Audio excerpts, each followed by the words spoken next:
Senhoras e senhores, nós passaremos neste momento para a conferência de abertura, a reforma trabalhista brasileira em um diálogo comparado com outras em países da América Latina e da Europa.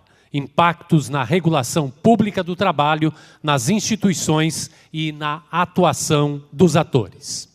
Convidamos neste momento ao palco a doutora Raquel Paese, ex-vice-presidente da AGETRA, como mediadora dos trabalhos, e a doutora Magda Barros Biavasky, nossa conferencista.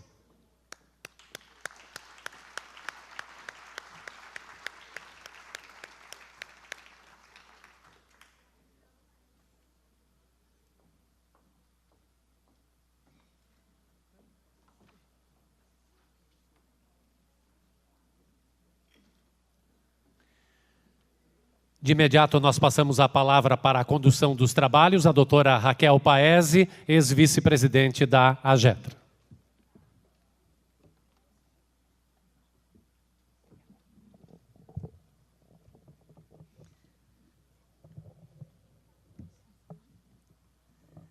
Boa noite a todos. A todos e todas presentes nessa abertura do 32º Congresso da AGETRA. Eu estou aqui, na verdade, Magda, quando aquela escalação que puxam reserva, porque a apresentação da doutora Magda, que será a nossa conferencista essa noite, estava a cargo da doutora Bernadette Kurtz, nossa amiga, né, advogada destacada e nossa amiga. E a doutora Bernadette, por motivo alheio à sua vontade, saúde familiar, não pôde estar conosco esta noite. E eu acabei assumindo uma responsabilidade, na verdade, de dar voz à doutora Bernadette. Hoje, quando eu recebi a fala da doutora Bernadette, ela me disse: Raquel, faça uma nova fala do teu jeito. Quando eu li a fala, eu disse: não, Bernadette, eu serei a tua voz no Congresso. E esse é o meu papel hoje, ser a voz da Bernadette para apresentar a nossa querida doutora Magda Barros Biavasky. Eu assumi essa tarefa com muita honra e alegria, Magda. Eu brinquei com a doutora Bernadette, inclusive, que nós duas somos advogadas muito diferentes. Somos como a água e o vinho, muito distintas. Enquanto uma ama a palavra falada, que é o caso da doutora Bernadette, outra ama a palavra escrita, que sou eu. Hoje nós estamos trocando de papel. Eu estou aqui fazendo a fala que caberia e que foi escrita pela doutora Bernadette. Obviamente que, por mim, resumida, né, para que a gente possa, enfim, dar espaço à nossa conferencista. Vou, então, né, falar pela doutora Bernadette. Diz a Bernadette: recebi a honrosa missão de saudar nossa conferencista na abertura deste 32º Congresso Estadual dos Advogados Trabalhistas do Rio Grande do Sul. Tarefa fácil pela figura ímpar que é a doutora Magda Biavasky, e, ao mesmo tempo, justamente por ser essa figura ímpar, se torna uma tarefa difícil. Todos nós sabemos da imensa capacidade intelectual da nossa conferencista, de seu preparo técnico invejável e de sua titulação incomparável. Bacharel em Ciências Jurídicas e Sociais pela Universidade Federal do Rio Grande do Sul, com formação pedagógica pela Pontifícia Universidade Católica do Rio Grande do Sul. Ingressou na magistratura em 1976 como juíza do trabalho substituta. Foi promovida, por merecimento, a juíza do trabalho presidente, aliás, a juíza do trabalho presidente da Junta de Conciliação e Julgamento de Frederico Westphalen em 1981, removida posteriormente para a Junta de Conciliação e Julgamento de São Jerônimo e, em 1983, para a 5ª Junta de Conciliação e Julgamento de Porto Alegre, onde nos conhecemos, né, doutora Magda? Foi diretora do Foro Trabalhista de Porto Alegre em 1993 e foi promovida por antiguidade a juíza togada do Tribunal Regional do Trabalho da 4ª Região, tomando posse em 1997 e se aposentando em 2002.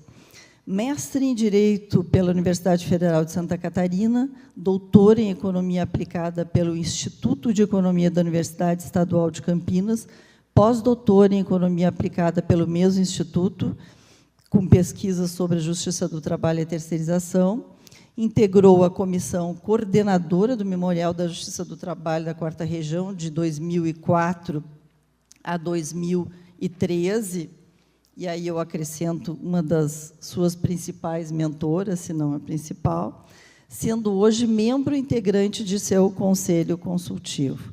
Como representante da Associação Brasileira dos Advogados Trabalhistas, integrou, no período de maio de 2008 a dezembro de 2010, a Comissão de Alto Nível para Estudos de Alteração Legislativa junto à Secretaria de Reforma do Poder Judiciário do Ministério da Justiça. Desde 2009, integra o corpo de pesquisadores colaboradores do Centro de Estudos Sindicais e de Economia do Trabalho do Instituto de Economia da Unicamp, o CESID, onde, de 2010 a 2012, desenvolveu, como pesquisadora principal, profundo estudo sobre a terceirização e a justiça do trabalho. Diversidades regionais, né, com essa ênfase. Integra também, desde março de 2013, o corpo de professores pesquisadores do doutorado em Ciências Sociais do Instituto de Filosofia e Ciências Humanas da Unicamp. É professora de Direito do Trabalho, professora colaboradora nos programas de pós-graduação do Instituto de Economia da Unicamp, integrando também o corpo de professores convidados em vários outros cursos de pós-graduação, como o da Universidade do Vale do Rio dos Sinos e a Faculdade de Direito da URGS, dentre outros. Foi vice-presidente da Associação Brasileira de Estudos do Trabalho, presidiu o Fórum Nacional Permanente em Defesa da Memória da Justiça do Trabalho, integrando, desde 2010, seu conselho consultivo. É autora de vários artigos e livros publicados, tanto no campo do direito do trabalho, quanto em outras áreas de conhecimento. Tornou-se referência nacional. Mas tudo isso não nos mostra realmente quem é a nossa conferencista, diz a Bernadette, e também não nos diz por si só por que ele está aqui hoje. Hoje, o que nós queremos aqui, nesses tempos em que o obscurantismo tenta se impor por todas as formas e meios, nesses tempos tristemente difíceis para todos os brasileiros e brasileiras, hoje, o que queremos, enquanto entidade que congrega advogados trabalhistas, é lhe prestar homenagem.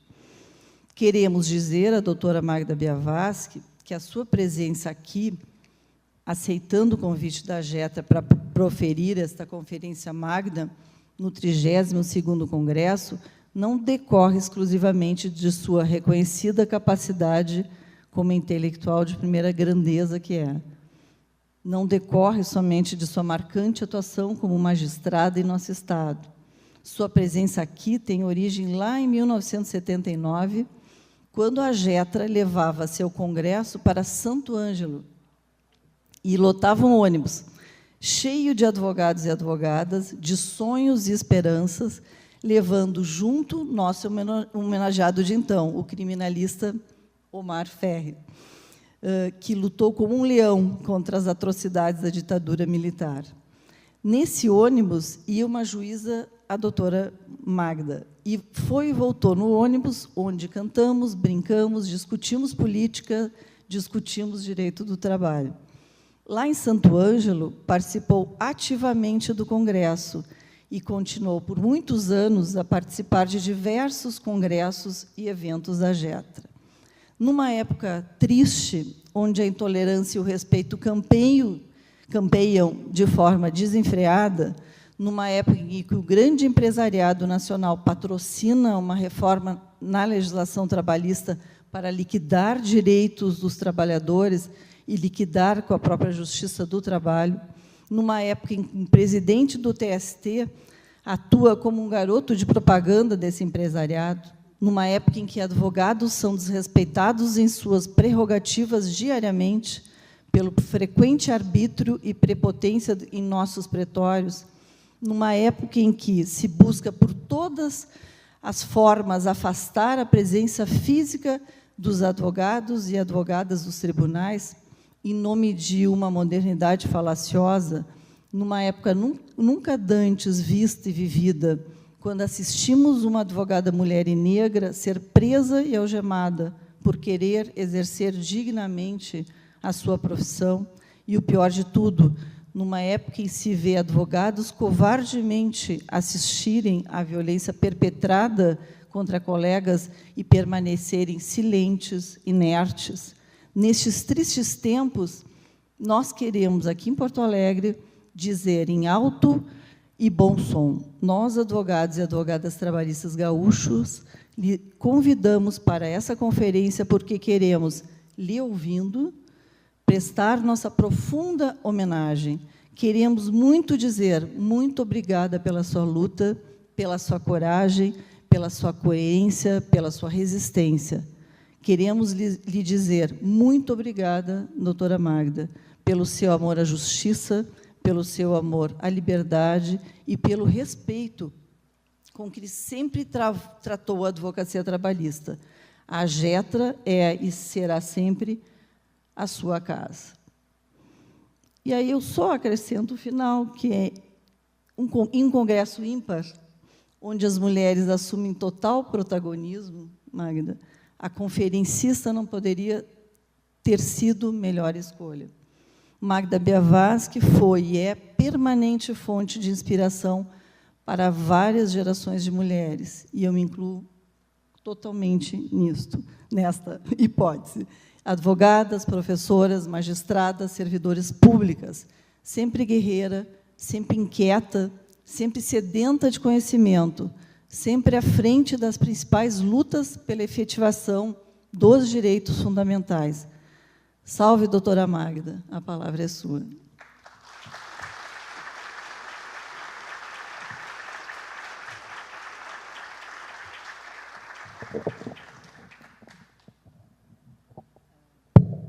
Eu vou falar dali, mas eu vou pedir alguns segundos, porque,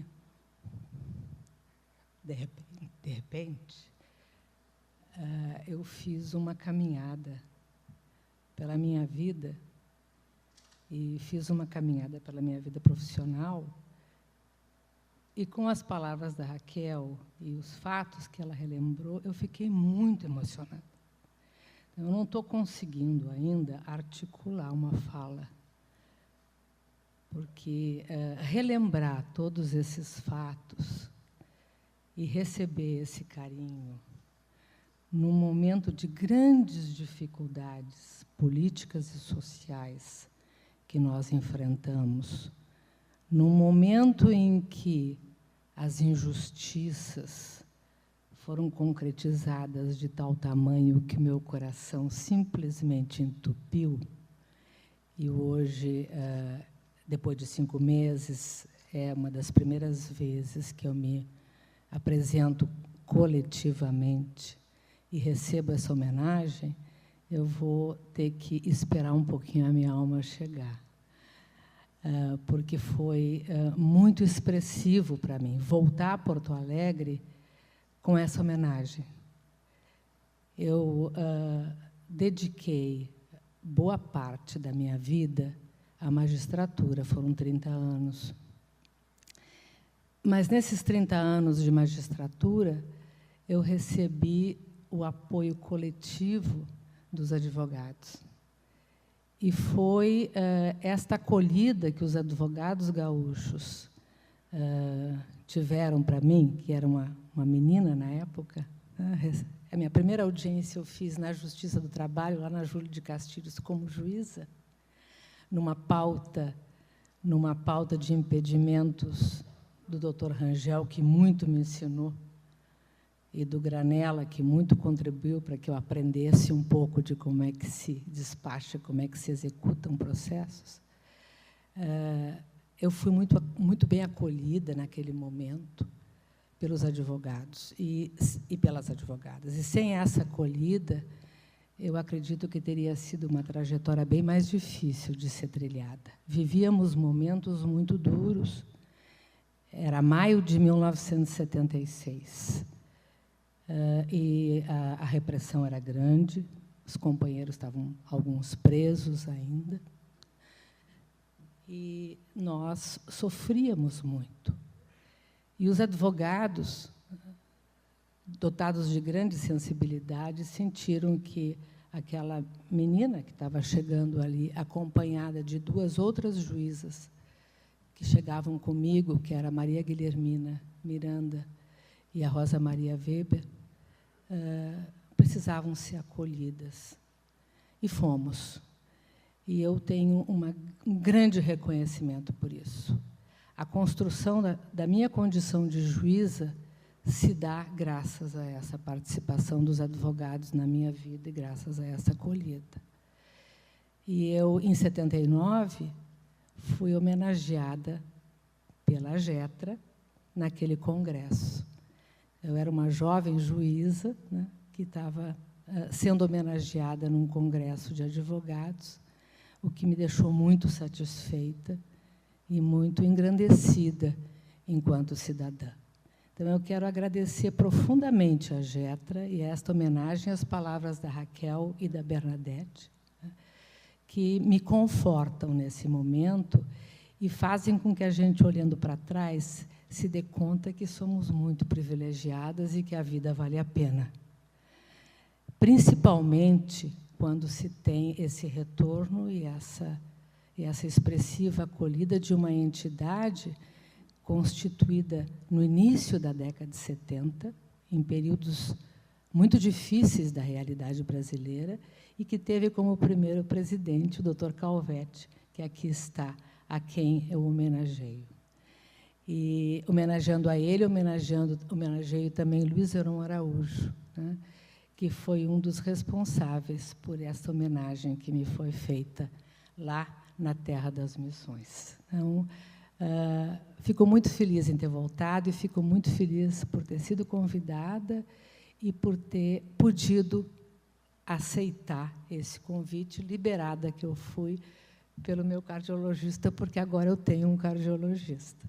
Liberada que eu fui pelo meu cardiologista e que me disse: isso vai só te fazer bem.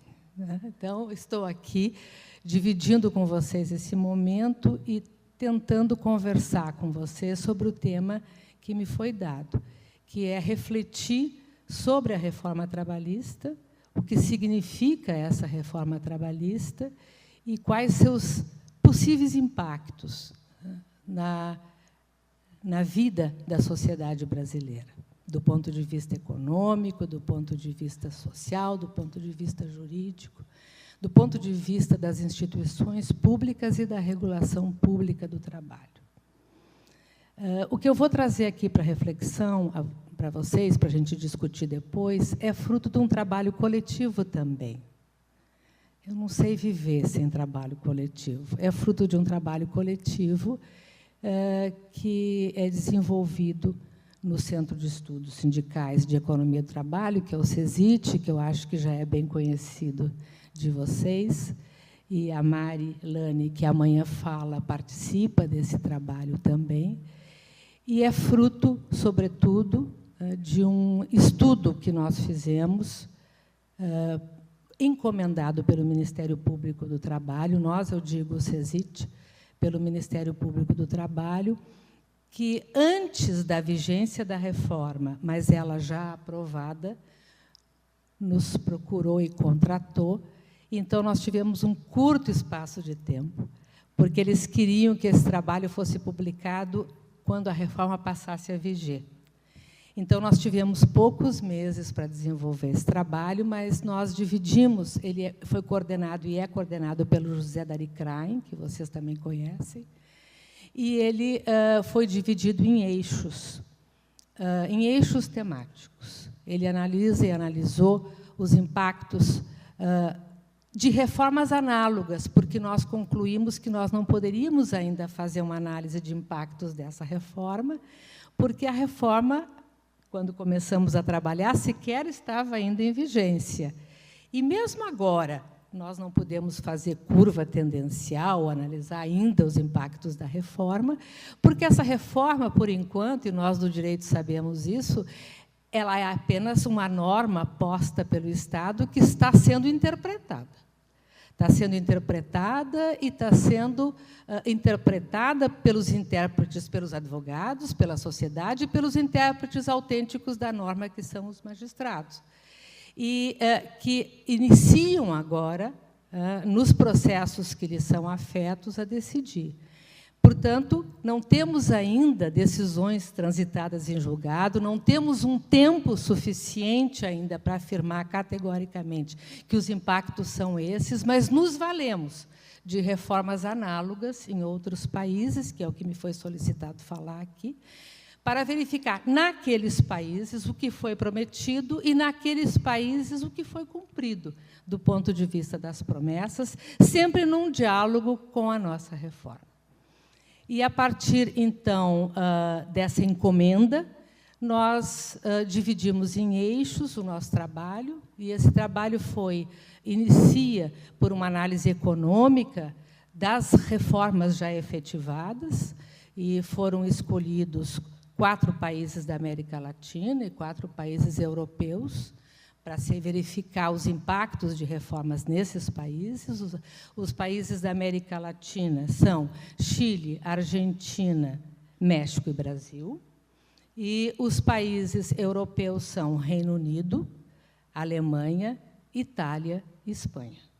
Então, a partir da análise dessas reformas efetivadas naqueles países, num diálogo com a nossa reforma, nós desenvolvemos os nossos textos e concluímos. Há várias conclusões, mas, em síntese, concluímos que todas essas reformas, análogas às nossas, que, apesar das especificidades de cada país, apesar da história de cada país e apesar da estrutura de cada país, elas tinham similitudes. E as similitudes estão, em primeiro lugar, nas promessas que elas, por meio da qual elas foram apresentadas à sociedade, buscando seduzir a sociedade para a necessidade dessa reforma. E, em síntese, as promessas eram de constituição de uma sociedade mais competitiva, mais produtiva, com postos de trabalho e emprego gerados, no sentido de possibilitar a retirada da rigidez das legislações então existentes, adequando essas legislações ao capitalismo contemporâneo, ao capitalismo em sua nova fase, em sua nova feição, diante dos avanços desse capitalismo e diante das modificações, das profundas alterações pelas quais ele e as sociedades passam. Então, uma adequação dessas novas legislações, retirando as suas ideias, para poder se ajustar às novas demandas, no sentido da construção de uma sociedade mais igual, mais inclusiva e mais competitiva, e que pudesse concorrer com outras, que as empresas pudessem concorrer com outras empresas e, assim, desenvolver e crescer.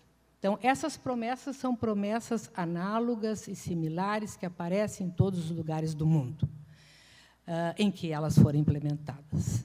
E no Brasil não foi diferente.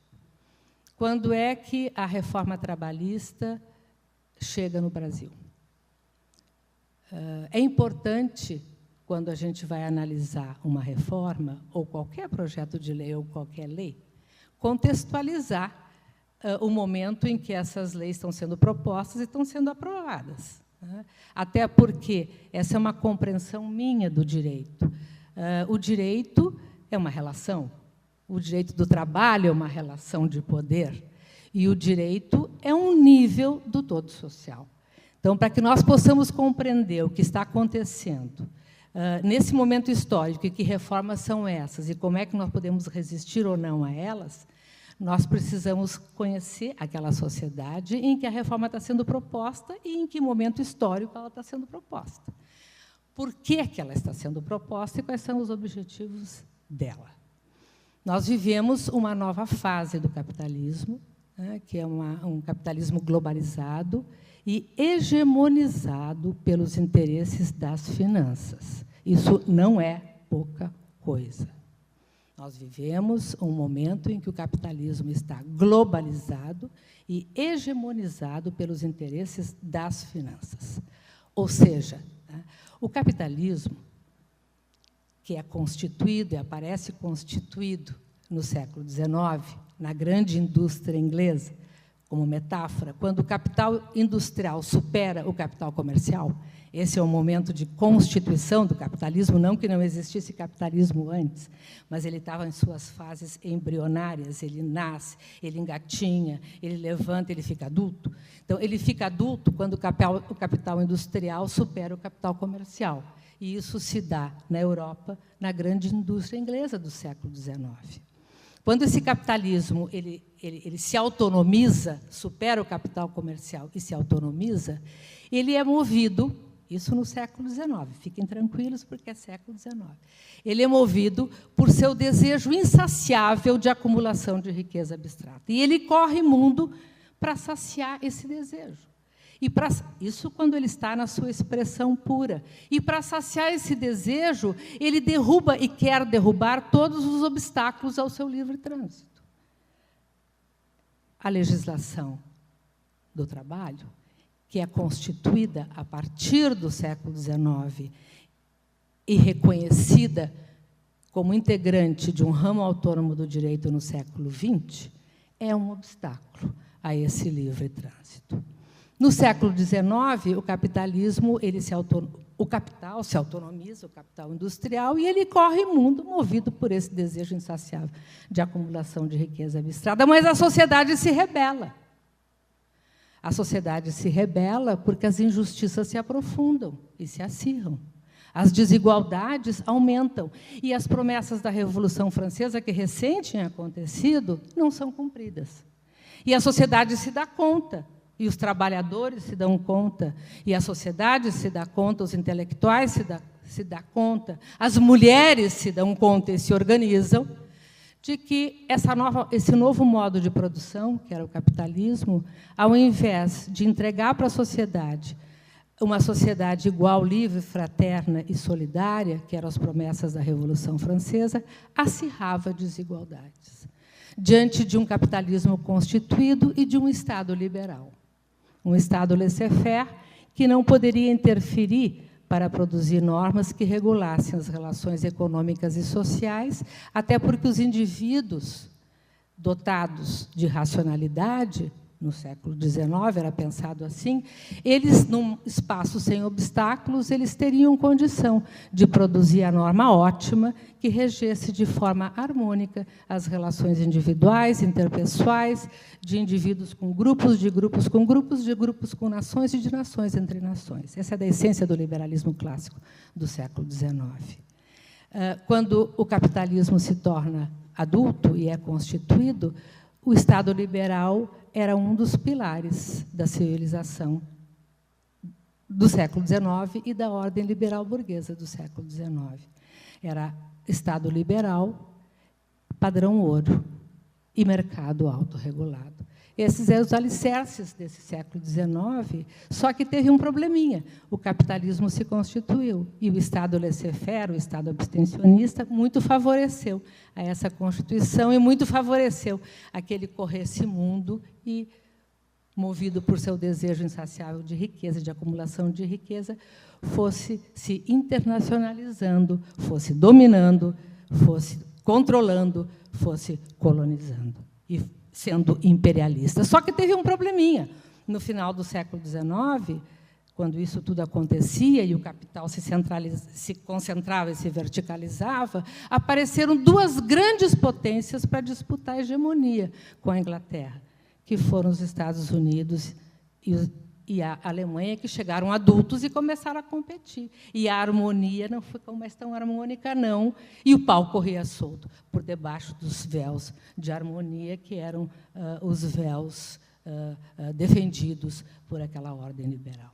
Bastou sair do 19 para o 20 e matar o Ferdinando, que deu a Primeira Guerra Mundial. Uma guerra brutal, de violência, nunca antes vista e nem pensada. E uma guerra entre potências. Selada a paz, houve um pacto de Versailles, né, que constituiu obrigações irreparáveis, e a Europa saiu derrotada da paz. Só quem ganhou a parada foram os trabalhadores, que no Pacto de Versailles se organizaram e foram com seus sindicatos e exigiram o capítulo 13 da paz, que criou a Liga das Nações e, com ela, o Bureau Internacional do Trabalho, que hoje é a OIT. E John Maynard Keynes, que é um economista inglês muito importante, muito respeitado, que estava representando o Tesouro inglês na Conferência da Paz, assim que saiu da conferência, escreveu um livro que eu recomendo para todos que queiram e desejam ler, que é As Consequências Econômicas da Paz. E ele diz profeticamente, isso foi 19, que a coisa está preta, está muito feia, e os problemas... Não foi isso que ele dizia, porque não foi assim que ele disse, que ele era muito elegante, ele era um lorde. Mas ele diz assim, ó, vai dar rolo, porque a Alemanha, a Europa sai dizimada do pacto, a Alemanha não vai conseguir pagar isso e vai dar problema. E deu. E deu. O entreguerras foi difícil e a gente teve uma Segunda Guerra Mundial. Foi preciso tudo isso para a humanidade se dar conta que a ordem liberal não dá conta das questões econômicas e das questões sociais, principalmente diante da existência do capitalismo, que precisa ser regulado, que o bicho precisa ser colocado na jaula, porque fora da jaula solto, ele é predatório. Ele tem um desejo muito forte de acumulação e ele desiguala. E, desigualando, ele sequestra a democracia. Esse é o capitalismo à la americana. E o capitalismo americano é simples assim. Ele sequestra e abala os pilares da democracia. E é isso que a gente, mais ou menos, novamente está vendo agora. Só que as experiências pioneiras de welfare state, de estado de bem-estar social, e a existência de duas guerras levaram a humanidade a construir um pacto fundamental, né, que foi o pacto que permitiu que nós, durante 30 anos gloriosos, tivéssemos um capitalismo regulado, com um pacto em que o Estado era coordenador de todas as políticas e as desigualdades foram bastante reduzidas. Claro que tinha a União Soviética, que ajudava muito a manter essa situação. Só que isso entrou em crise. Houve as crises do petróleo na década de 70, os Estados Unidos... É engraçado, os Estados Unidos. Eles não gostam muito de cumprir pactos internacionais. Eles fazem pactos, mas não gostam de cumprir os pactos. Daí, os Estados Unidos, que assinaram, depois da Segunda Guerra, o Pacto de Bretton Woods, eles descumpriram o pacto. E, no final, os Estados Unidos eram a potência econômica mais importante do mundo, porque superaram a Inglaterra. E, no final da década de 70, eles desrespeitaram o pacto e elevaram unilateralmente os juros, e, com isso, nós quebramos. Todos os periféricos quebraram, porque, quando tu tem um capitalismo agora hegemonizado, já começava a se globalizar, hegemonizado pelos interesses das finanças, quando a maior potência eleva os juros, todo mundo vai para lá e quebra o resto, se tu não tem controle de capitais. E aconteceu isso, né? E nós quebramos, e os periféricos quebraram. A crise do estado de bem-estar social começa aí. E a resposta a esta crise passa a ser agora uma resposta neoliberal ou liberalizante, em que as máximas que foram construídas lá atrás, na ordem liberal burguesa do século XIX, começam a ser repetidas. Os sindicatos e a organização dos trabalhadores são problemas. Nós precisamos, novamente, fazer com que o Estado mude seu papel e não seja mais o coordenador do desenvolvimento econômico e do crescimento econômico. Que o Estado volte a ser o Estado mínimo, que apenas cumpra o seu papel de Estado liberal. E as políticas neoliberais começaram a ser aprovadas e constituídas e aplicadas nos países mais importantes do mundo, como aconteceu no final da década de 70 no Reino Unido, na Inglaterra, com a Thatcher, e como aconteceu, na mesma época, nos Estados Unidos, com Reagan. A Thatcher, quando ela assume na Inglaterra, nesse momento histórico, ela faz um discurso muito importante, que Hobsbawm, que é um historiador, transcreve. E ela diz o seguinte: daqui para frente, não teremos mais sociedades, só indivíduos.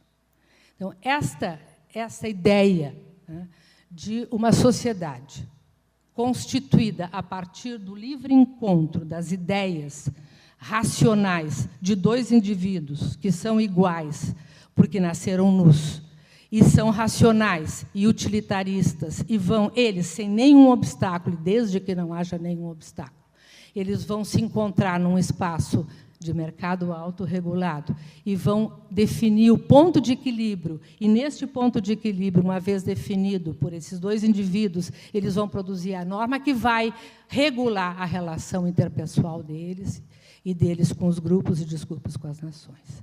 Isso passou a ser advogado novamente. Havia amálgama na sociedade, porque a sociedade estava em crise. Eu fiz esse parênteses porque eu quero chegar ao Brasil. O que aconteceu no Brasil quando a reforma trabalhista foi proposta? Nós vivemos um período muito interessante no nosso país.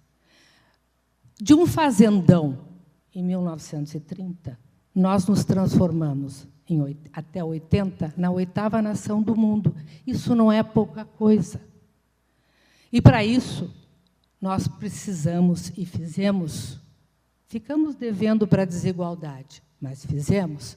Nós constituímos uma nação moderna, com um Estado moderno, né, e nós conseguimos, por meio de políticas públicas e, sobretudo, como expressão delas, por meio de um direito do trabalho, conseguimos minimamente produzir códigos e constituir o nosso mercado de trabalho, que foi instituído a partir da desigualdade e da exclusão social.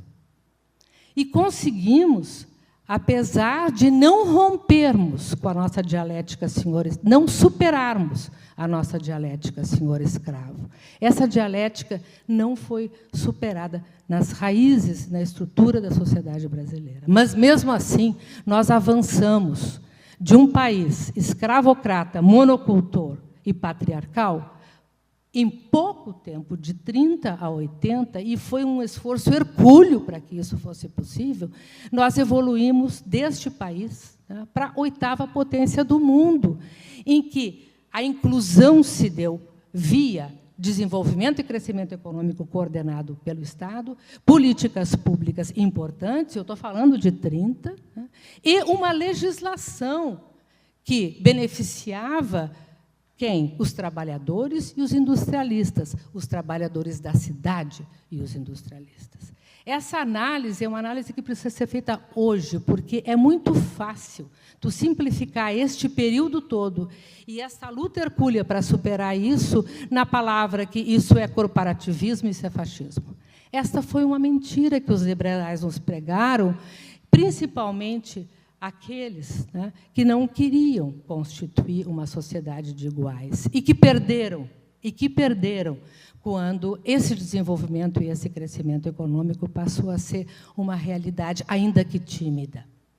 E agora, uma homenagem às mulheres nesse processo.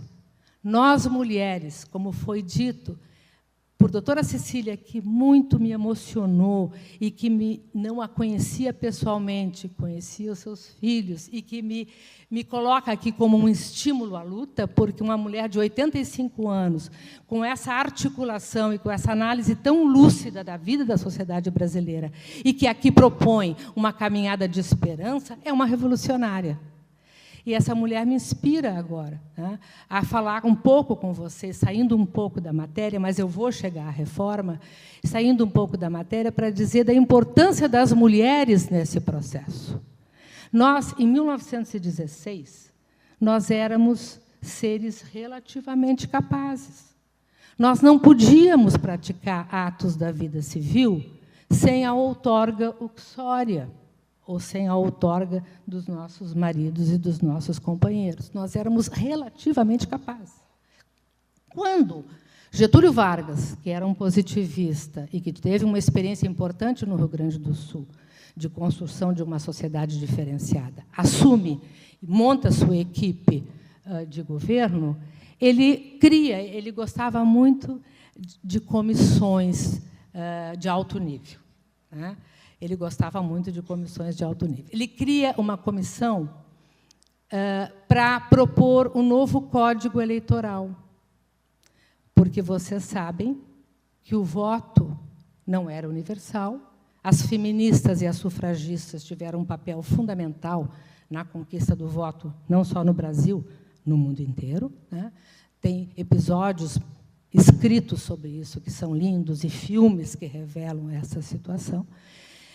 Getúlio convida para participar da sua comissão, para elaborar o novo Código Eleitoral, alguns juristas e uma mulher e seu grupo, que é Berta Lutz, que é uma feminista, que tinha vindo, ela era filha de um cientista, o Lutz, Albert Lutz, e tinha tido a felicidade de morar 8 anos e estudar em Paris, onde ela, na Sorbonne, onde ela entrou em contato com as sufragistas, e ela volta ao Brasil, e ela é uma líder nesse sentido, com todas as dificuldades da época. E Getúlio convida ela e o seu grupo para participarem dessa comissão que vai redigir o Código Eleitoral. E nós fomos o 4º país do hemisfério ocidental a assegurar o voto feminino. Isso não é pouca coisa para um fazendão, para um país fazendão escravocrata, em que os jagunços tinham voz e vez. Os jagunços em bandos tinham voz e vez. Então, essas mulheres conquistaram o direito ao voto, mas não só isso. Quando foram criadas as juntas de conciliação e julgamento, em 1932, que eram instâncias paritárias e que pertenciam ao Ministério do Trabalho, Indústria e Comércio, quando foram criadas as juntas de conciliação e julgamento, estava lá escrito que as mulheres poderiam reclamar os seus direitos, independentemente da autorização do marido, sob a vigência do Código Civil de 1916. Então, foi uma segunda conquista, muito importante. E, logo a seguir, veio o decreto que constituiu a carteira de trabalho, e as mulheres poderiam retirar a sua carteira de trabalho, independentemente da outorga uxória. Eu tenho um companheiro paulista que é muito brincalhão, então ele brinca de ser misógino, tá? Então, às vezes não é brincadeira, mas na maior parte das vezes é brincadeira. Então, ele brinca de ser misógino, e aí eu estava uma vez falando sobre isso, e ele disse assim: agora eu entendo por que o Getúlio é tão odiado em São Paulo. Eu não entendia por que o Getúlio, que desenvolveu São Paulo, era tão odiado em São Paulo. Deu no que deu, né? O mulherio tomou conta, e é por isso nós, paulistas, sabíamos que ia dar esse problema, e por isso é que nós odiamos o Getúlio. Bom, mas, enfim, voltando, essas conquistas foram conquistas femininas, e nós conquistamos não só o direito ao voto, como conquistamos o direito de termos a nossa carteira de trabalho e reclamarmos nas juntas de conciliação e julgamento os nossos direitos lesados, desde que fôssemos associadas a um sindicato, né? Essa era uma exigência. Nós tínhamos que apresentar a carteira do sindicato e apresentar o número que nós tínhamos no sindicato para fazermos a nossa reclamação, ainda que individual. Bom, mas voltando a essas conquistas, e isso é importante para a gente ver o que foi construído nesse processo difícil desse Brasil de jagunços, em bandos, tão bem retratado por Guimarães Rosa no Grande Sertão, que vale a pena a gente ler novamente, e daqui a pouquinho eu vou falar sobre isso. Então, nós vamos, olhando para isso, ver que importantes caminhos nós trilhamos, né, para que esses direitos que passaram a ser conquistados esparsamente fossem consolidados. E, depois de consolidados, num processo de idas e vindas, para e passo ao processo de industrialização e de urbanização, em que nós abandonávamos a Casa Grande e a senzala para constituirmos os nossos sobrados e mucambos, né? Então, nesse processo, esses direitos, tivemos momentos dificílimos, de grandes retrocessos, mas avançamos nesse processo e conseguimos, em 1988, uma Constituição cidadã que elevou esses direitos à condição de direitos sociais fundamentais. Isso não foi pouca coisa. Esses direitos individuais passaram à condição de direitos sociais fundamentais, amalgamados pelos princípios da dignidade humana e do valor social do trabalho, numa Constituição que não assegura como direito absoluto a livre iniciativa. Uma Constituição que não assegura como direito absoluto a propriedade privada, mas que condiciona esta propriedade privada e que condiciona o exercício da livre iniciativa, com todas as letras, né, a concretização dos princípios da dignidade humana e do valor social do trabalho. E isso está não só na ordem social, mas está expresso na ordem econômica. E é por isso que a gente entende que essa Constituição é um problema. Para quem quer construir uma sociedade em que o Estado deixa de ser o coordenador, e os jagunços voltam a ter voz e vez. Por que eu faço essa reflexão? Porque ela está muito perto da gente. O que significa os jagunços terem voz e vez e o que significa o Grande Sertão e Vereda nesse processo? O Grande Sertão Vereda ele está procurando mostrar as dificuldades hercúleas que o Brasil teve em 30 para o seu processo de modernização. E ele usa de uma metáfora, ele se utiliza de uma metáfora, né, que é o Tribunal do Sertão. O Tribunal do Sertão, e quem diz isso não sou eu estou me valendo de um trabalho espetacular de um linguista que chama-se Luiz Roncari, né, que é professor da Universidade de São Paulo e que trabalha o Grande Sertão há muitos anos. E, cada vez, ele descobre uma coisa nova no Grande Sertão, e agora ele está descobrindo o Getúlio no Grande Sertão. Então, o que Luiz Roncari diz com muita propriedade? Que o Tribunal do Sertão é uma metáfora das dificuldades desse nosso país, que as dificuldades que ele tem para se modernizar e para se transformar numa nação que tenha a condição de competir em igualdade de condições com as nações mais desenvolvidas. E, para isso, precisa constituir o seu Estado e precisa criar a sua tela de direitos e as suas instituições. A metáfora da modernização está no Tribunal do Sertão, que é uma parte do Grande Sertão e Vereda. Então, como é que ele traz essa metáfora? Como é que ele traduz essa metáfora? Os jagunços em bandos, eles estavam sendo ameaçados, né, por outros que viviam no sertão e que queriam o processo de modernização. E a metáfora está no julgamento, não sei se vocês já leram O Grande Sertão, no julgamento do Zé Bebelo. E, para julgar Zé Bebelo, ele não vai ser julgado pelos jagunços, ele vai ser julgado por um tribunal, que é a metáfora da criação de uma instituição como símbolo de modernização do país, de uma instituição pública. Há grandes dificuldades para constituir este tribunal. Diante do fracasso que houve na constituição plena desse tribunal, os jagunços em bando, atemorizados, eles se refugiam. Eu gosto de sublinhar que isso foi escrito em 1940. esses jagunços se refugiam, atemorizados diante desse problema, eles se refugiam numa fazenda, que tem um nome. E essa fuga, para eles, simboliza a não modernização, a não institucionalização, a não criação das instituições públicas que dariam eficácia a uma tela normativa que permitiria a construção de uma sociedade moderna baseada nestes pilares da modernidade. Eles se refugiam na fazenda dos tucanos, metáfora da não modernização.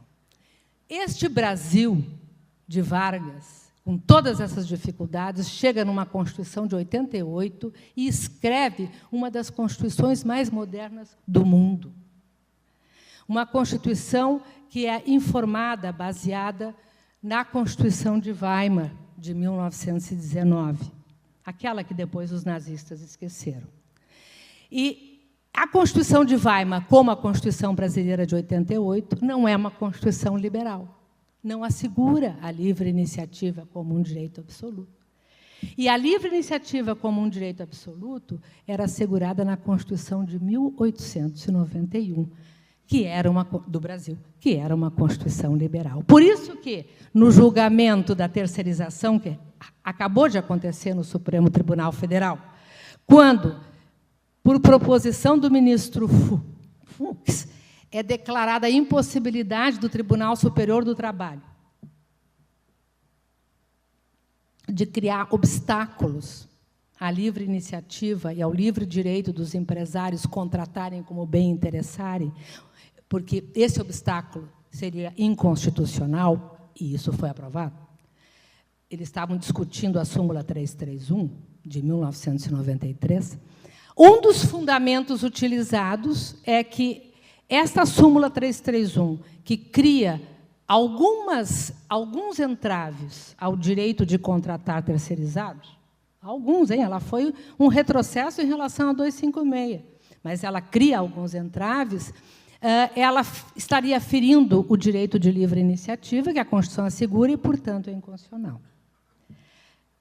Quando esta decisão é proferida, e foi por maioria,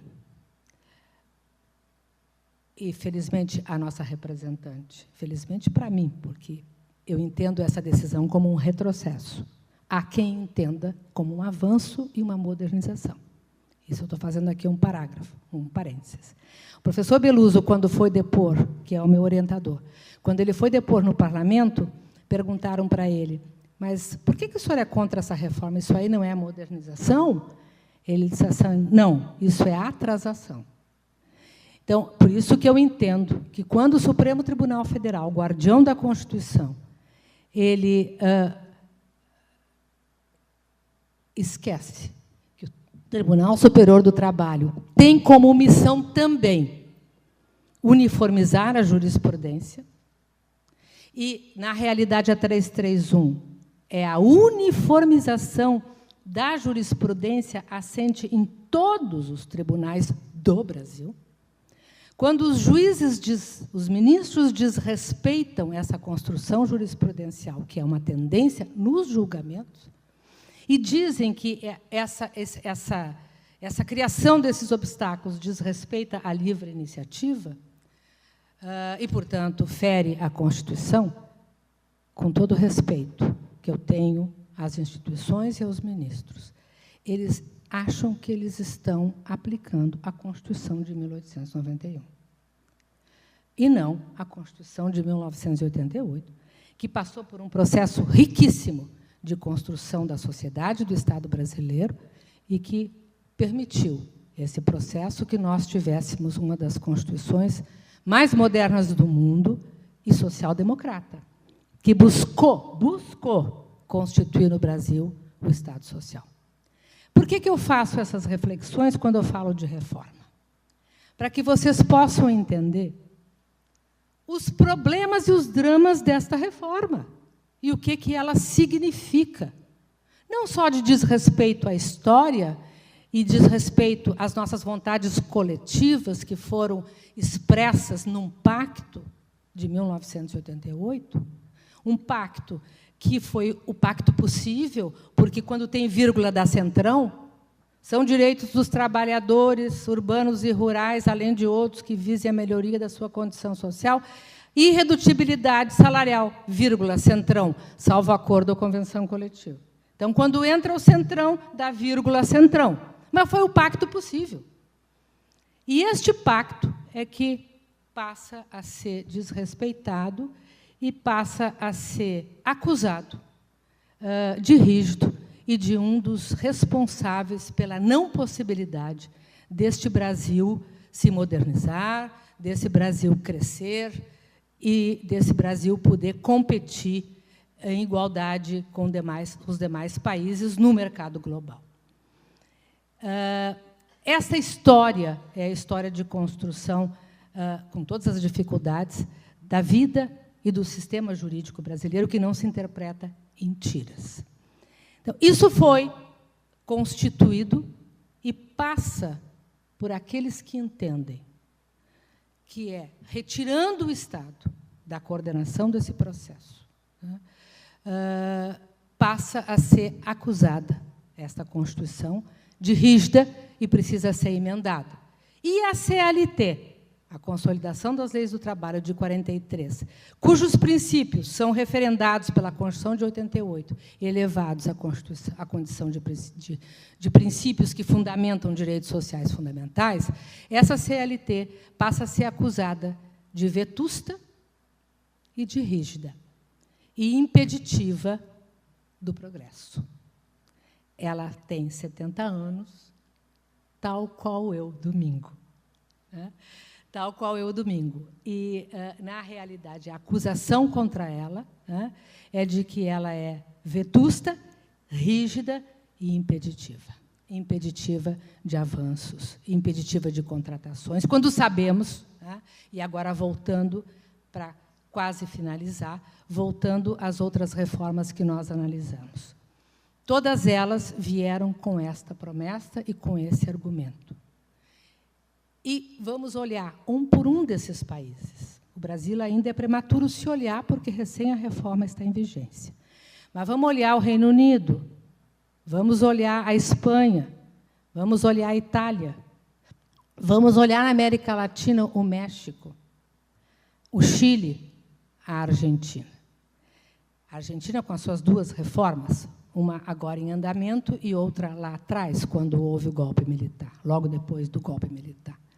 Vamos olhar essas promessas e vamos verificar que, nesses países, a partir de um estudo sério que se fez, nesse trabalho contratado pelo Ministério Público do Trabalho e desenvolvido pelo CESIT e lá coordenado pelo Dari, pelo professor José Dari, e do qual Marilane, que vai falar com vocês amanhã, Ludmila, que acredito que fale também, e vai falar Ludmila, né? A Ludmila trabalha com a uberização e os impactos da reforma nisso, e vários outros pesquisadores do CESIT integramos esse trabalho. Eu, particularmente, coordenei o eixo do impacto das reformas na regulação pública do trabalho e nas instituições públicas. Então, esta promessa não se concretizou em nenhum desses países. O México, por exemplo, que é um país e que tem uma estrutura de informalidade. Cada país tem as suas especificidades. O México, que tem uma estrutura de informalidade, a reforma veio com a promessa da formalização e com a promessa da criação de empregos. E o que resultou? Aumentou a precarização e aumentou a informalidade, e empregos não foram gerados. O que se gerou foram empregos precários. Se nós vamos olhar, agora pegando o exemplo do Chile, a mesma coisa. Se nós vamos olhar para a Europa, a mesma situação. O Reino Unido, que tem uma reforma muito similar à nossa é muito similar à dele. O Reino Unido veio com uma reforma que, com as mesmas promessas e com as mesmas necessidades colocadas à população como máximas inafastáveis. Resultado, mais precarização, não resolveu o problema do emprego e aprofundou desigualdades. Então, todas elas todas as reformas análogas às nossas, né? E, portanto, fazemos uma projeção e pensamos que talvez a nossa venha com essas mesmas consequências, demonstram e mostram e comprovam que não é retirando direitos, que não é flexibilizando a tela pública de proteção ao trabalho que se gera empregos e que se amplia a competitividade. E, ademais, esse discurso de que é o processo de desenvolvimento tecnológico, né, que demanda e que exige que essas reformas sejam feitas, no Brasil isso bate, né, como algo muito perverso de aprofundamento das nossas grandes precariedades. O Brasil é um país em que o mercado de trabalho e a legislação já é flexível. O Brasil é um país em que a CLT, tá, e o nosso sistema de regulação pública do trabalho, ele, em nenhum momento, ele coloca a negociação coletiva como numa situação inferior ou desigual. Não. Ele, inclusive, a Constituição de 88, ela dá preferência à negociação coletiva, em primeiro lugar, para depois, na impossibilidade da negociação coletiva, aí sim, elegerem-se árbitros, ajuizar-se o dissídio coletivo, etc., etc. Mas, como nós compreendemos o direito do trabalho inserido nesse sistema constitucional, né, que tem como amálgama o princípio da dignidade humana, da vedação de retrocessos, que é um dos princípios que constituem a Constituição de 88, e do valor social de trabalho, toda a negociação coletiva que é estimulada, aplaudida, etc., ela só poderá ser válida se for para ampliar direitos já conquistados pelas normas de ordem pública, estas sim, inafastáveis pela vontade das partes. Portanto, quando se diz na América Latina, nas suas reformas que foram levadas a efeito na América Latina, que nós vamos priorizar a negociação coletiva e colocar o livre encontro das vontades coletivas como fonte prevalente para a lei da lei, é para reduzir direitos, é para retirar direitos, é para precarizar direitos. É para permitir que a negociação coletiva não obedeça o patamar mínimo civilizatório. Vamos usar essa expressão, que é uma expressão do professor Maurício Godinho, o patamar mínimo civilizatório que nos é assegurado pelo sistema jurídico vigente, que prioriza a negociação coletiva, desde que essa negociação coletiva ela amplie direitos para além do patamar mínimo civilizatório assegurado pelas normas públicas de proteção ao trabalho. Esse era o nosso sistema, que passou a ser acusado de rígido e de impeditivo, como foi nos outros países, de crescimento e de geração de empregos. Quando se sabe, e a Marilane, que é economista, está aqui depois, amanhã ela vai falar sobre isso, quando se sabe que não é reduzindo direitos ou flexibilizando direitos que a gente vai conquistar um mercado de trabalho mais igual, né, e uma sociedade mais desenvolvida e um crescimento econômico mais eficaz e sustentável. É na dinamização da economia que isso vai ser conquistado. Não é, portanto, e agora vamos diretamente ao tema, congelando o gasto público por 20 anos, que nós vamos, num país em crise, em que não podemos mais surfar nas commodities, num país em crise, congelando o gasto público, não é assim que nós vamos dinamizar a economia dessa sociedade e não é assim que nós vamos estimular o crescimento econômico. Ao contrário, há vários pensadores que estão escrevendo sobre isso. Tem dois, que é o Stuckler e o Busa, que escreveram, a partir de uma pesquisa que fizeram na Europa, no Reino Unido, mostrando, eles estão preocupados com o tema da saúde pública, mas eles estão mostrando que aqueles países da comunidade europeia que mais obedeceram às políticas de ajuste, que é o que a Emenda 95 representa. Os que mais obedeceram às políticas de ajuste são aqueles países que mais provocaram doenças e derrocadas dos direitos dos trabalhadores e ampliação dos índices de suicídio, que é o que eles estavam preocupados. Por isso que o título do livro é A Austeridade Mata. E esse livro, felizmente, assim como os livros do Piketty, que mostra que a desigualdade aumenta, enquanto nós não tivermos um sistema de pagamento de impostos progressivo, felizmente, esse livro, assim como os do Piketty, se transformou em um best-seller. Então, hoje ele está sendo lido na Europa, porque há uma consciência generalizada nos países centrais que o neoliberalismo, tal como o liberalismo do século XIX, não dá conta das questões econômicas e das questões sociais. E nós não desejamos uma terceira guerra mundial. Então, esses temas são muito candentes. Vocês vão dizer, mas por que está falando disso? Porque eu estou falando da reforma trabalhista no Brasil. A reforma trabalhista no Brasil é uma das expressões desse ideário. Ou seja, vamos adequar a legislação a esse novo momento do capitalismo. E vamos fazer o quê para adequar a legislação a esse novo momento do capitalismo? Vamos transtrocar as fontes do direito do trabalho. Uriarte tem um trabalho muito interessante que chama-se A Flexibilidade, quando ele examina o neoliberalismo na América Latina. E ele diz que o direito do trabalho sempre foi flexível, para cima. O problema é que, nas políticas neoliberais da América Latina, mas da Europa também, mas ele estava examinando a América Latina, a flexibilidade é para baixo, é para reduzir direitos.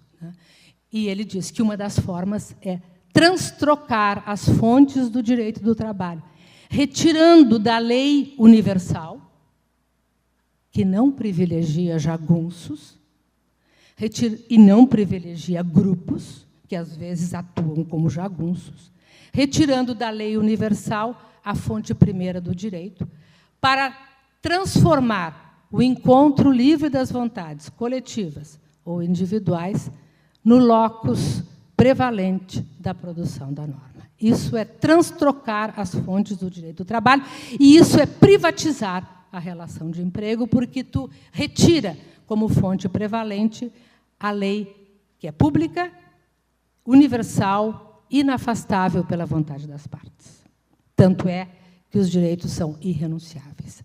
A nossa reforma, ela transtroca as fontes do direito do trabalho. Ela começa em dezembro de 2016, quando o presidente Temer encaminha ao parlamento o projeto de reforma como presente de Natal e anuncia como presente de Natal. E aí nós começamos a acompanhar essa proposta de reforma. Ela tinha poucas laudas e ela repristinava a ideia do negociado sobre o legislado, que já tinha sido derrotada lá no período Fernando Henrique Cardoso e foi arquivada quando estava no Senado, a pedido do então presidente da República, Luiz Inácio Lula da Silva, e o senador Paim foi muito responsável por esse arquivamento. Então, isso foi arquivado em 2000, tão logo a coligação Lula-presidente assume. Isso é repristinado novamente nesse projeto do presidente Temer, que vai ao parlamento em dezembro e que se fulcra no negociado sobre o legislado, mas ainda no campo do garantismo coletivo. E nós começamos a trabalhar essa ideia novamente e recuperar aquelas discussões que tivemos quando Fernando Henrique Cardoso encaminhou ao parlamento o negociado sobre o legislado, que deu até queima de painel, deu CPI, deu renúncia de um líder baiano, deu tudo isso. Passamos a recuperar e passamos a escrever sobre isso e discutir esse tema quando Participamos de audiências públicas, nós lá do CESIT constituímos um GT, chamado GT Reforma Trabalhista, composto por alunos e professores, que muito elaboraram, produziram um dossiê, que a Marilane depois coordena o livro, que publica o dossiê, e esses textos foram encaminhados ao Parlamento, nós encaminhamos ao Parlamento, e foram discutidos no Parlamento. Mas quando, depois dessas audiências públicas na Câmara dos Deputados, quando o relator do projeto apresenta o seu substitutivo, ele apresenta um substitutivo que viaja, como dizem os meus filhos, que viaja em relação à proposta original, e é outra proposta. E evolui, entre aspas, do garantismo coletivo para os contratos individuais, para os acordos individuais. E privilegia, em vários aspectos, não em todos, privilegia o acordo individual, sobretudo nas jornadas, sobretudo nos intervalos, etc. Privilegia o acordo individual e se volta contra a regulação pública do trabalho, e, voltando-se contra a regulação pública do trabalho, volta-se contra as instituições públicas, que foram constituídas no período Vargas, desse período de 30 até 46, quando a Justiça do Trabalho passa a integrar o Poder Judiciário. O embrião são as juntas de conciliação e julgamento em 32, depois elas são instaladas em 41, e só em 46 elas passam a integrar o Poder Judiciário. Então, essa reforma se volta contra essas instituições públicas, que são a Justiça do Trabalho, o sistema de fiscalização, quer realizado pelo Ministério Público do Trabalho, por meio dos auditores fiscais, que tem como embrião lá um decreto de Vargas de 32, né, que cria as inspetorias regionais, e se volta contra o Ministério Público do Trabalho, que é a fiscalização feita pelo Ministério Público do Trabalho, e contra os sindicatos, dizendo que prioriza a negociação e que visa fortalecer os sindicatos, mas retirando, reduzindo, restringindo o papel dos sindicatos, né? E vou só dar um exemplo, porque preciso terminar, quando ele retira a participação dos sindicatos, por exemplo, das assistências, que muitos chamam de homologação, das rescisões, num país de altíssima rotatividade de mão de obra e num país em que não há garantia de emprego. Os países europeus que nós examinamos, eles focam a reforma na necessidade de redução aos obstáculos às despedidas, porque lá tem garantia de emprego. Aqui, ele retira o sindicato da assistência das homologações, quando os direitos da despedida vão ser discutidos e analisados pelo sindicato. Retira, e essa retirada é muito importante, quem sabe até para a redução bruta e brutal das judicializações que aconteceu logo depois de aprovada a reforma, mais quase 70% de redução dessa judicialização. Então, atinge os sindicatos também pela retirada das formas de custeio, né, ou a alocação de recursos desse sindicato, deixando os sindicatos numa situação muito difícil nesse país. E retira também a possibilidade dos sindicatos, por exemplo, participarem da eleição das comissões, que são organizações dos trabalhadores no chão da fábrica. E se dirige também, tá? E retira o sindicato também de várias negociações, por exemplo, tendentes a possibilitar as jornadas, tendentes a tratar das remunerações e da natureza jurídica das remunerações, por exemplo. Então, retira o sindicato da sua condição de instância pública desmercantilizadora em vários aspectos. Mas se dirige também, e brutalmente, contra a Justiça do Trabalho. Vários dos artigos são feitos, é engraçado isso, como antídoto às súmulas do Tribunal Superior do Trabalho. E vejam bem, isso confirma a tese de que dizer que direito do trabalho é só dominação e que a justiça do trabalho é só comitê da burguesia, isso confirma o equívoco dessa tese. Porque, se é comitê da burguesia, por que nós vamos fragilizá-la? Por que nós vamos retirar o seu papel? Por que nós vamos impedir que ela atue em vários aspectos, em várias circunstâncias? E por que nós vamos onerar o ajuizamento das ações? São aspectos da reforma. A reforma cria obstáculos ao ajuizamento das ações, quando onera e briga e desrespeita o princípio da gratuidade, que é um princípio próprio do processo do trabalho. E o processo do trabalho é um instrumento de realização do direito material do trabalho. E quando tu cria obstáculos e cria ônus, e tu exige, né, que pague o trabalhador os honorários do perito, mesmo quando ele tem assistência judiciária, quando a insalubridade não é constatada, e quando tu exige que o trabalhador pague os honorários sucumbenciais na parte que sucumbe, quando grande ou a maioria das ações na Justiça do Trabalho são de parcial procedência. Tu cria dificuldades e ônus que intimidam a postulação. E isso aconteceu no Reino Unido. No Reino Unido, a reforma do Reino Unido, que foi analisada por nós, teve exatamente a mesma preocupação e criou os mesmos ônus. E diminuiu brutalmente, também, casualmente, a razão de 70%, a judicialização dos conflitos. Mas por que isso?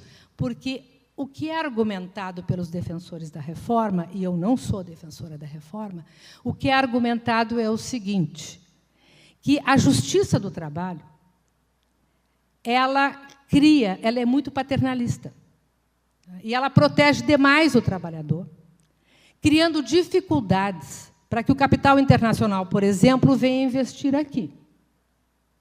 Então, a judicialização dos conflitos trabalhistas, dizem eles, é fomentadora da insegurança jurídica. E como nós queremos uma sociedade harmônica e com segurança jurídica, e como os investidores precisam disso, é necessário reduzir a judicialização para que esses problemas sejam superados, criando esses obstáculos. E esses obstáculos foram criados na reforma.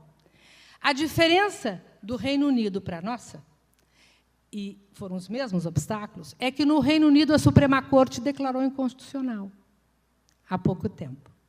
Ainda a gente não tem os impactos dessa declaração de inconstitucionalidade, porque fazem meses. E a nossa Corte Suprema declarou constitucional há pouco tempo, ao julgar uma ação direta de inconstitucionalidade. Declarou constitucional a reforma nesses aspectos. E aí, nós não vamos ter como aplicar a análise que se fez ao Reino Unido a nós, porque a nossa Corte se comportou de forma distinta do que se comportou a Corte do Reino Unido. Mas, na minha compreensão, esta reforma, nesses aspectos, ela é inconstitucional. Outro aspecto interessante da reforma, quando ela atinge a Justiça do Trabalho, é que ela diz como é que a Justiça do Trabalho vai interpretar o princípio da prevalência da norma mais benéfica, o princípio da autonomia das vontades. E outra forma também de atingir, indiretamente, mas de forma eficaz, a Justiça do Trabalho, é estabelecer que a fonte prevalente vai ser o acordo individual de trabalho, e não a lei universal. Porque se é o acordo individual do trabalho e não é a lei universal, e a Justiça do Trabalho, na época do Getúlio, foi criada para aplicar um direito novo, que se baseava no princípio da irredutibilidade das normas e era informado por normas de ordem pública, e, portanto, era uma regulação pública, e daí uma justiça especializada para concretizar essa regulação pública, no momento em que tu transtroca as fontes e muda a natureza dessa regulação, deixa de ser tão necessária a existência dessa justiça, que não vai mais aplicar uma regulação pública, mas vai analisar contratos de natureza individual. Para que existir uma Justiça do Trabalho, então? Cara, né? E por que, já que temos a emenda 95, que congela o teto dos gastos, vamos transferir esse pessoal ou para uma vara especializada da Justiça Federal ou para a Justiça Comum.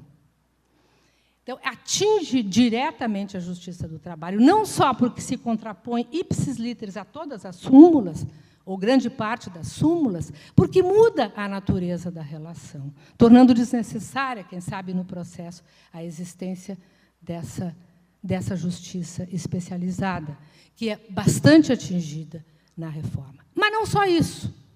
No momento em que a legislação amplia o uso da terceirização, desrespeitando ou desconstituindo a súmula 331, para o futuro, né, por conta da aplicação da lei intertemporal. E o Supremo Tribunal Federal resolve o passado? Resolve o passivo? Como resolveu numa decisão recente que eu falei para vocês? Isso está assinalando para nós o início de uma caminhada do fim dessa justiça especializada e dessa justiça do trabalho. E precisamos reagir de forma muito forte a esse tipo de violência ou a esse tipo de desconstituição, a partir de uma pergunta: a quem interessa? A quem interessa isso? E que exemplos foram importantes para que se afirme que isso é salutar no sentido da construção de uma sociedade mais igual? Nenhum exemplo legitima em nenhuma pesquisa empírica, e nenhuma pesquisa científica, e nenhuma pesquisa que a OIT fez em vários países legitima, e nenhum estudo que nós fizemos a partir do diálogo comparado desses países legitimam esta conclusão.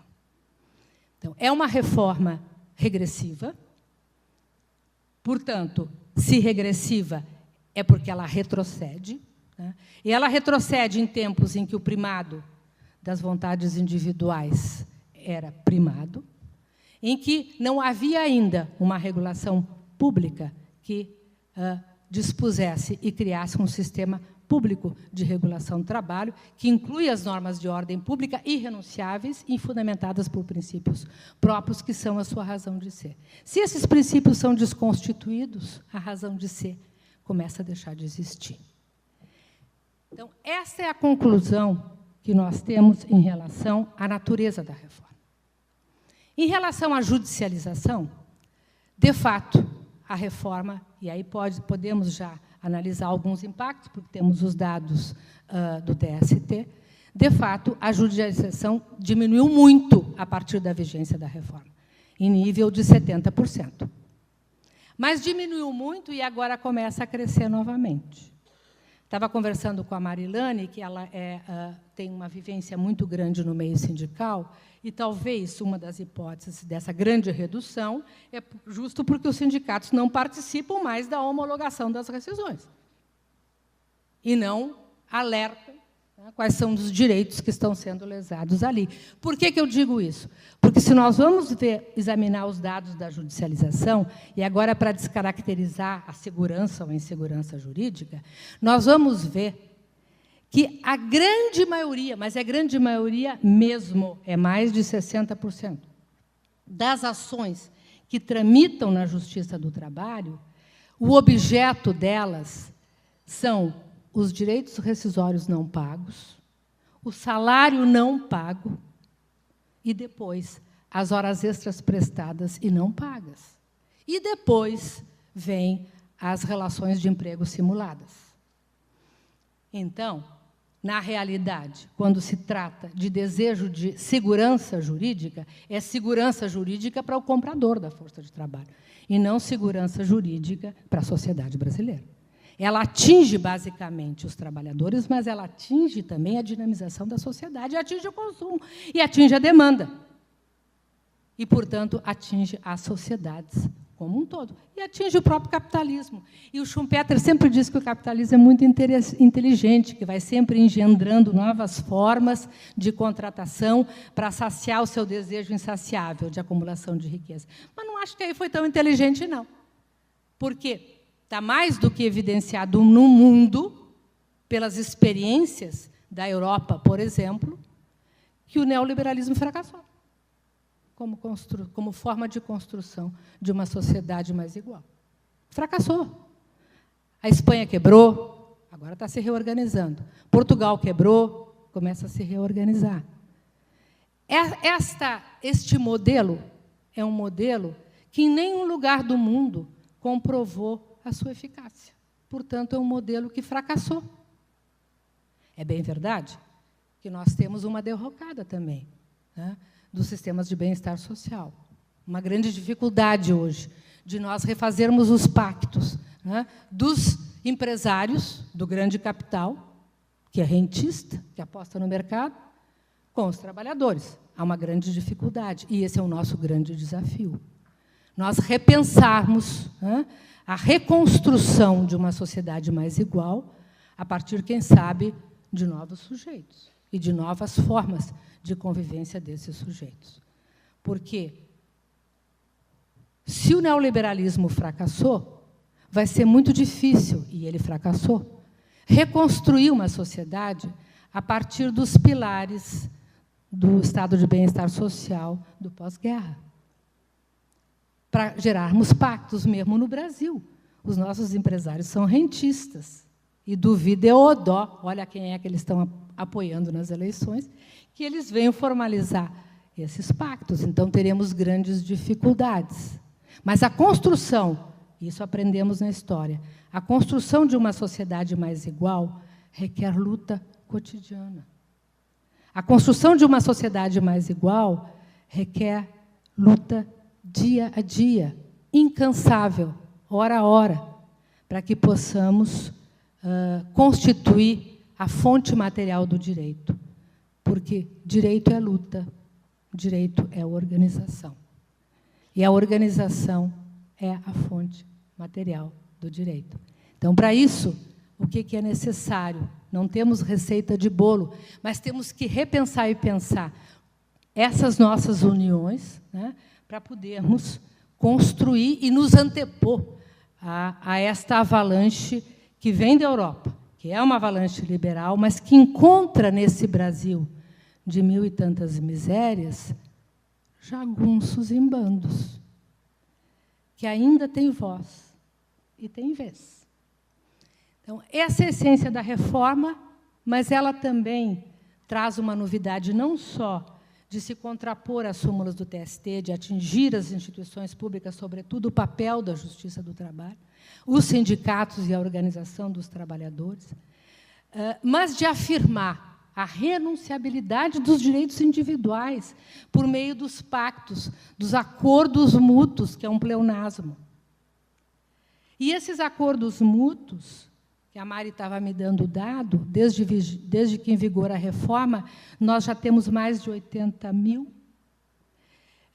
E olhando os dados do TST, do Tribunal Superior do Trabalho, nós ficamos perplexos, porque vimos que 69% das ações que questionam os acordos mútuos foram julgadas de forma a legitimar a renúncia a direitos que os acordos mútuos trazem.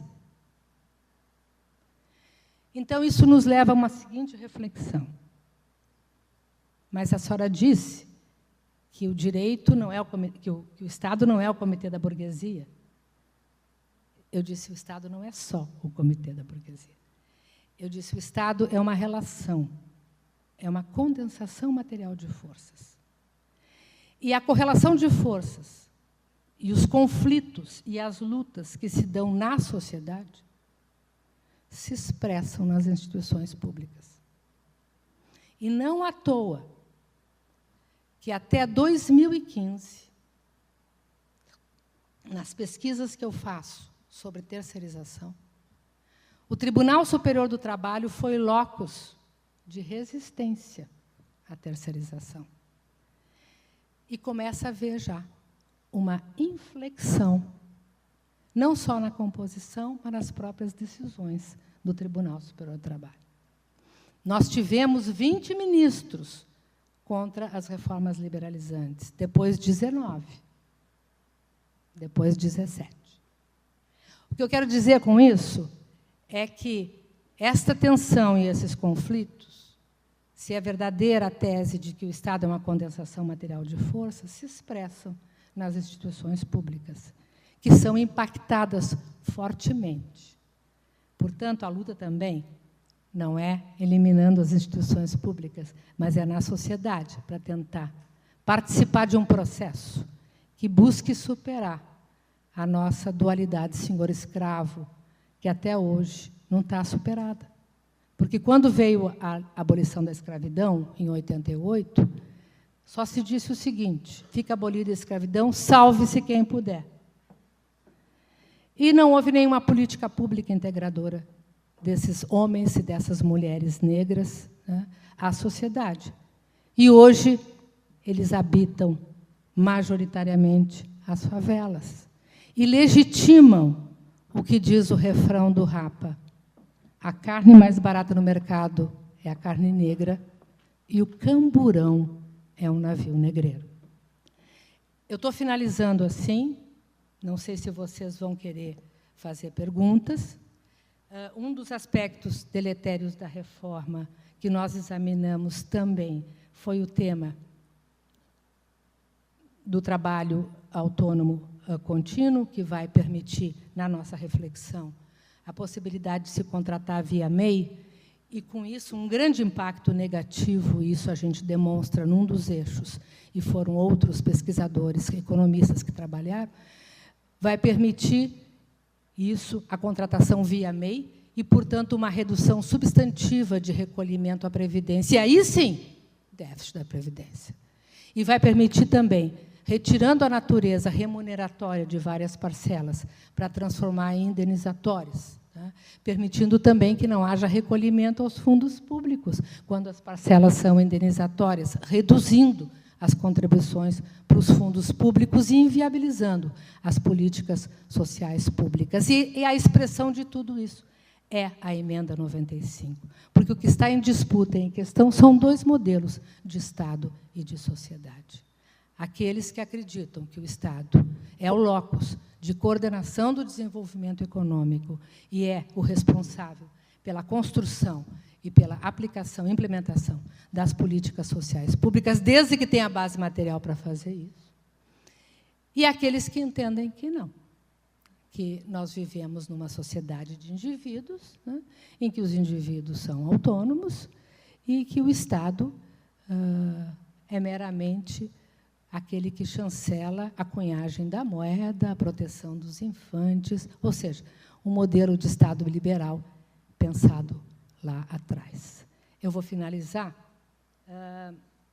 fazendo uma citação que eu gosto bastante de fazer, tenho feito cotidianamente, sempre que falo, para mostrar o significado de tudo isso, e para nós não responsabilizarmos e não transformarmos em vilões indivíduos solitários, né? O que há são movimentos, e o que há são propostas, e o que há são projetos. E a retirada do papel da Justiça do Trabalho, a derrocada dos direitos de proteção social ao trabalho, e a flexibilização desses direitos, e a fragilização dessas instituições, são expressões desse movimento mais geral, de um capitalismo que, na sua expressão pura, não tolera obstáculos ao seu livre trânsito e quer liberdade. Liberdade absoluta, a liberdade negativa, que é própria dos liberais e que não é a liberdade que a nossa Constituição de 88 inscreveu. Eu vou fazer uma citação de um pensador que eu acho fantástico para finalizar, que é o Oswald de Andrade. Ele, em 1900, na década de 40, em 30, antes do Grande Sertão, ele escreveu uma peça que foi O Rei da Vela. Recentemente, ela foi novamente encenada em São Paulo. E nos dá alimento para refletir sobre isso. O título da peça já significa agiotagem. Isto é, empréstimo de dinheiros a juros extorsivos. Quem é o protagonista dessa cena? Eu não sei se o Zeca está aí ainda, mas eu estou falando agora para para os que gostam de teatro. É o Abelardo. O Abelardo é proprietário de uma firma de agiotagem, que emprestava dinheiro. A Abelardo. Hoje, ele seria, quem sabe, um menininho do mercado financeiro, de óculos e terno. Diz assim o Abelardo na peça. Ai, você sabe, há momentos em que a burguesia abandona a sua velha máscara liberal. Declara-se cansada, exausta de carregar nos seus ombros aqueles ideais de justiça construídos pela humanidade. Aquelas conquistas da civilização e outras tantas besteiras. E aí organiza-se como classe, policialmente.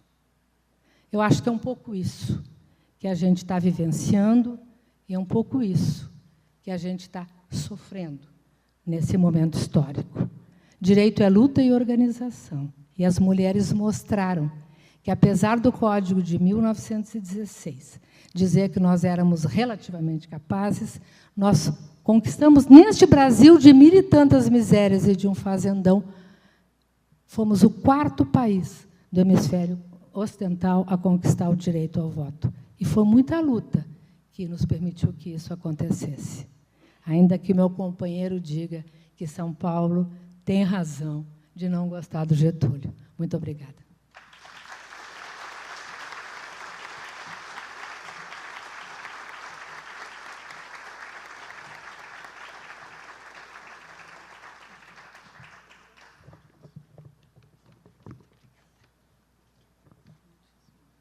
Eu que agradeço. Nós agradecemos imensamente a presença e participação da nossa conferencista, doutora Magda Barros Biavaschi, e também da doutora Raquel Paese, pela moderação dos trabalhos desta conferência de abertura. Obrigada.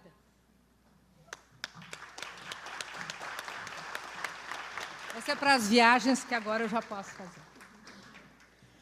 Muito obrigado pela presença de todos. Amanhã retomaremos os trabalhos do Congresso às 9 horas da manhã, neste mesmo local. Tenham todos uma excelente noite.